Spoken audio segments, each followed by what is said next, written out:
Hello अस्सलाम वालेकुम viewers, welcome back to my channel. आज के इस वीडियो में हम प्रोनाउन के कुछ एमसीक्यूज को डिस्कस करेंगे। लास्ट वीडियो में भी हमने प्रोनाउन को डिस्कस किया था। इससे पहले मैं नाउन पे काफ़ी वीडियोस बना चुकी हूँ। उसके एमसीक्यूज पास्ट वीटा से रिलेटेड जितने भी आए हैं हमने डिस्कस किए हैं।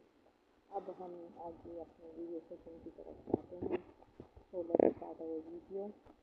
They have 10 books. The word they is pronoun. ठीक है.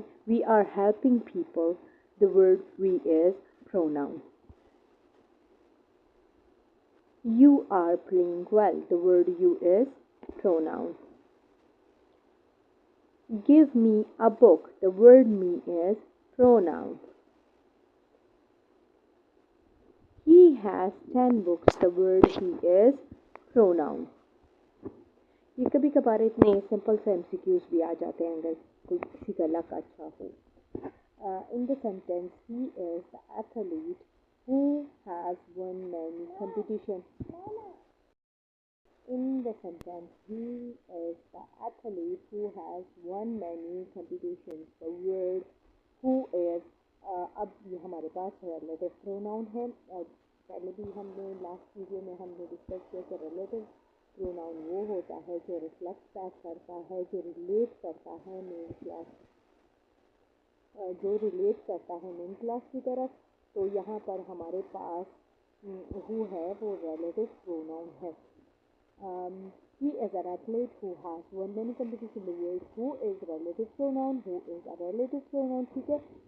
It is used to introduce a clause providing more information about the athlete. जैसे मैंने आपको कहा कि ये रिलेट कर रहा है पिछले सेंटेंस के साथ और हमें मोर इन्फॉर्मेशन दे रहा है और बढ़ा चढ़ा के बयान कर रहा है किसको, हमारे मेन सब्जेक्ट को। ठीक है. They prepared themselves for the next examination. The capitalized word themselves is reflexive pronoun. अब ये हमारे पास reflexive pronoun है क्योंकि ये इंडिकेट कर रहा है एक्शन ऑफ प्रिपेयरिंग। ठीक है. उनके बारे में हमारे रिफ्लेक्ट कर रहा है, किसके बारे में, दे के बारे में, कि वो खुद बता रहे हैं। Reflexive pronouns are used when the subject and the object of the verb are the same. जब हमारे पास subject और object दोनों सेम होते हैं and they often end in self. हमारे पास reflexive pronoun हमेशा self में आता है। ठीक है. In the sentence, none was ready to move on the next point. The synonym of capitalized word none is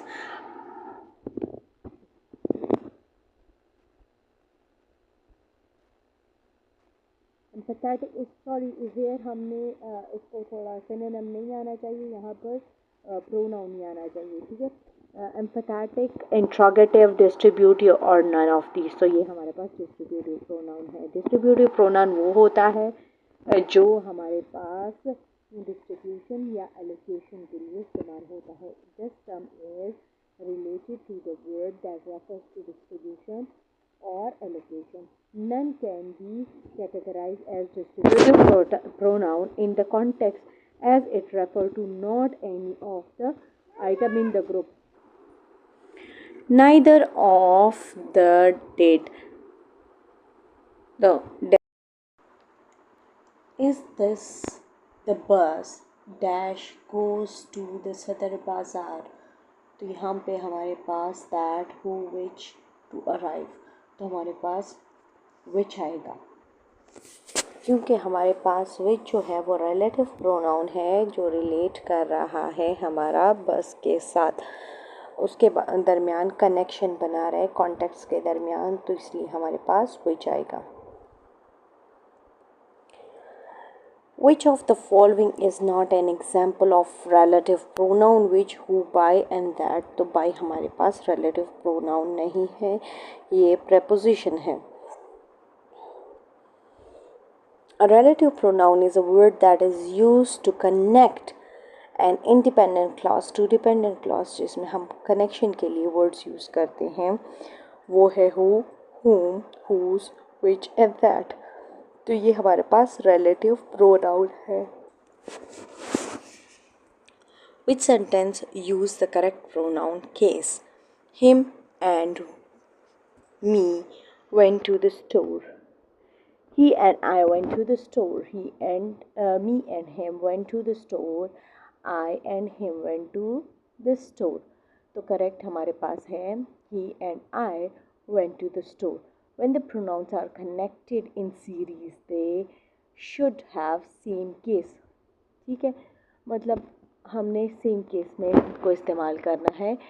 they could be all in subjective case, ठीक है, या फिर हमने सब्जेक्टिव केस में इस्तेमाल करना है या फिर हमने ऑब्जेक्टिव केस में इन दोनों को इस्तेमाल करना है. ठीक है, मतलब ही के साथ हमेशा आई का इस्तेमाल होगा अगर हम उनको सब्जेक्टिव केस में इस्तेमाल कर रहे हैं. ठीक है, और पॉजेसिव केस में हिज और माय दोनों का इस्तेमाल इस तरह होगा. ठीक है,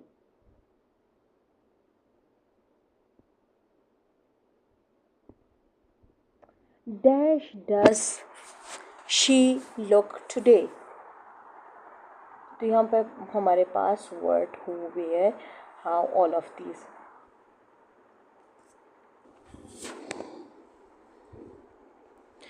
यहाँ हमारे पास वर्ड आएगा. ठीक है, this is asking for general information about someone's appearance. ठीक है, ये हमारे पास जनरल अपीयरेंस की बात कर रहा है कि जनरली वो कैसे दिखती है. ठीक है, it is also correct but less common to use how does she look.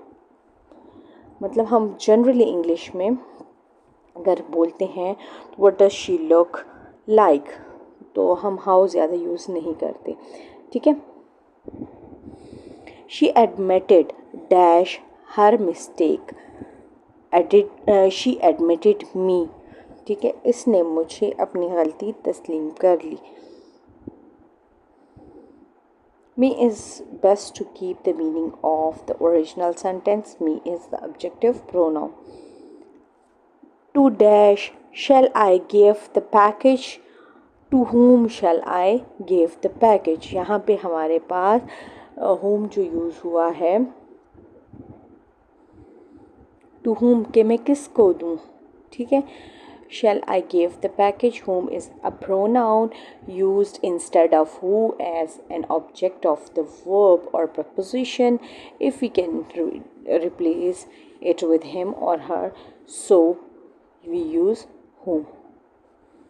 He dash comma she and it are dash pronoun. तो ये हमारे पास थर्ड पर्सन प्रोनाउन है. हमारे पास first person we, as, our और ourselves आता है. Second में हमारे पास you, your, yours आता है. थर्ड में him, he, his, himself और ये सारी चीज़ें हमारे पास थर्ड पर्सन प्रोनाउन में आते हैं.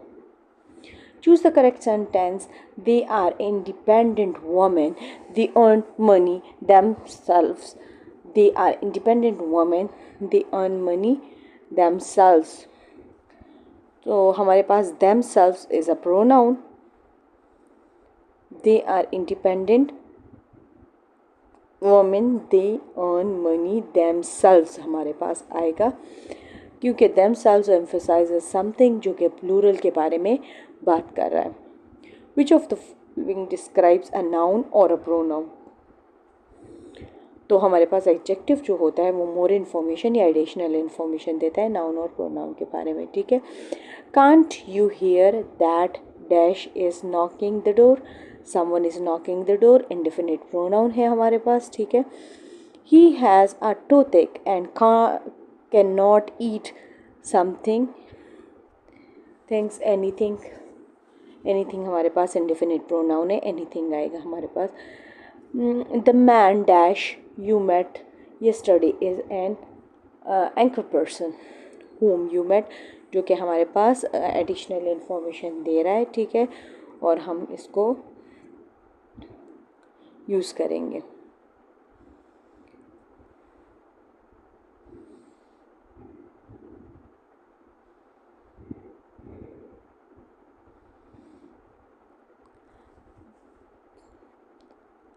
The Lotties dash who reminds him of his ex-wife. Everybody. Everybody और everything is used for object. ठीक है, everybody हमारे पास human के लिए, और loath means hate, नफ़रत. ठीक है, तो he loathes everybody, उसकी वजह से वो सबसे नफ़रत करता है. She is living alone, so dash to look after her. No one. She is living alone, so no one look after her.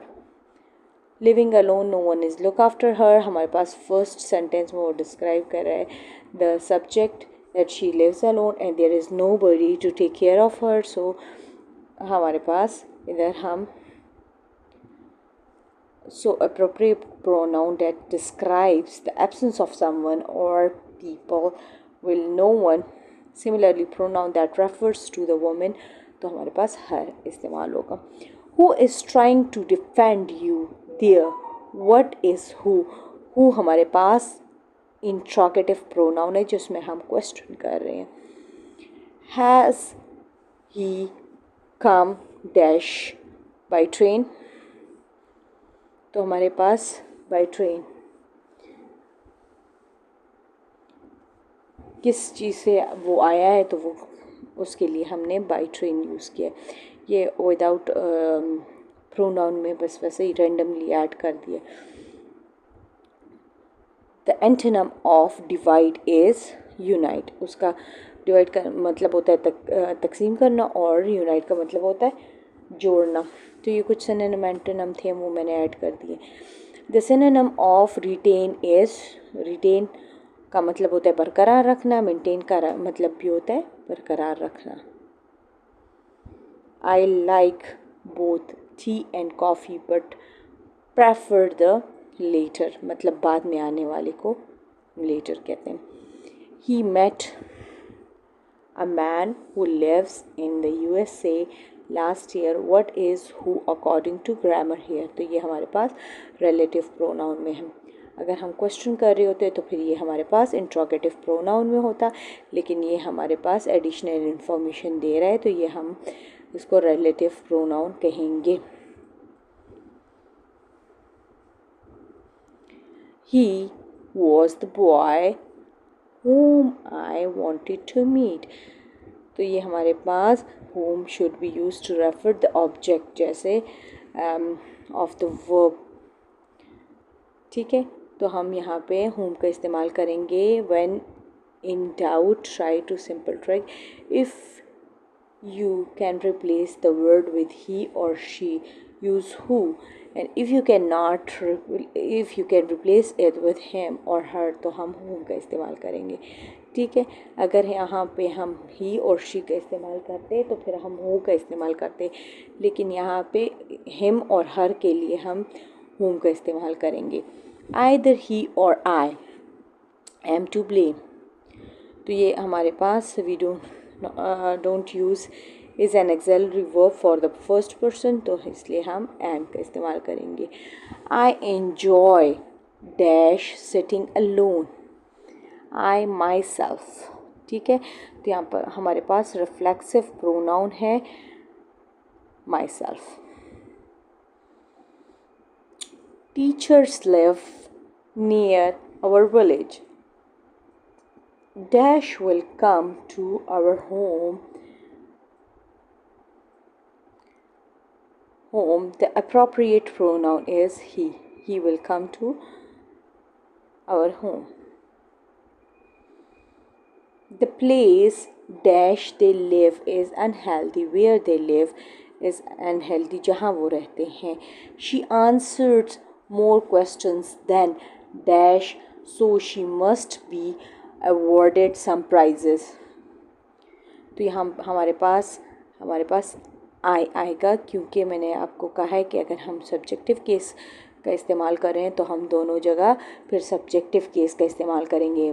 She है, अगर यहाँ पे हर होता तो फिर यहाँ पे हमारे पास मी या माई का इस्तेमाल होता, लेकिन यहाँ हमारे पास सब्जेक्टिव केस में शी का इस्तेमाल है, तो हम यहाँ पे आई का इस्तेमाल करेंगे सब्जेक्टिव केस में. I talked to the stranger dash car had broken down on the road.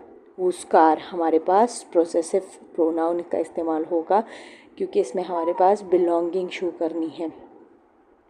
The man dash sold my house was a minister